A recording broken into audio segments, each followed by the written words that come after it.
फर्ज करें आप अपनी कब्र में हैं और फरिश्ते आपको बता रहे हैं कि आपके पास 999 नेकियां हैं और 998 बुराइयां हैं और मुबारक को आप जन्नत में जा रहे हैं और आप बहुत खुश भी हैं। फिर अचानक आपके गुनाहों की तादाद 1000 हो जाती है और फरिश्ता आपको बताता है कि किसी ने अभी अभी एक गाना या फाश वीडियो या वो वीडियो जो आपने सोशल मीडिया पर प्रोफाइल पर शेयर की थी या किसी को सेंड की थी, उसकी वजह से आपको गुनाह का बोझ उठाना पड़ा और अब आप जहन्नुम में जा रहे हैं।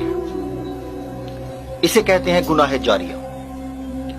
बज़ाहिर गुनाह करना बड़ा आसान होता है, पर इसके असरात बड़े खौफनाक होते हैं। ये बड़ी गहरी दलदल होती है जिसमें यह गुनाह में फंसा देते हैं। इस दलदल में रूह का बड़ा नुकसान होता है, नेकियों की तौफीक छिन जाती है, रब से ताल्लुक टूट जाता है, कहीं से कोई जाए पनाह नहीं मिल रही होती, हर तरफ अंधेरा ही अंधेरा होता है।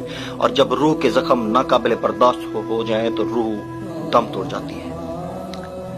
और जिनकी रूह दम तोड़ जाती है ना, उनको फिर गुनाह करते हुए खौफ नहीं आता, उनको अपने गुनाहों की दलीलें पेश करना आ जाती हैं। म्यूजिक और ड्रामों फिल्मों को कभी वक्त गुजारे का नाम देकर तो कभी इंटरटेनमेंट का नाम देकर जमीर को तसल्ली दे दी जाती है।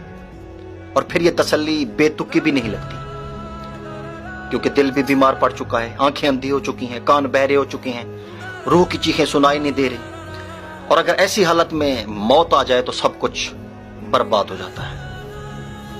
खुदारा ऐसे गुनाहों से बचें ताकि हमारी आखिरत की मंजिल आसान हो।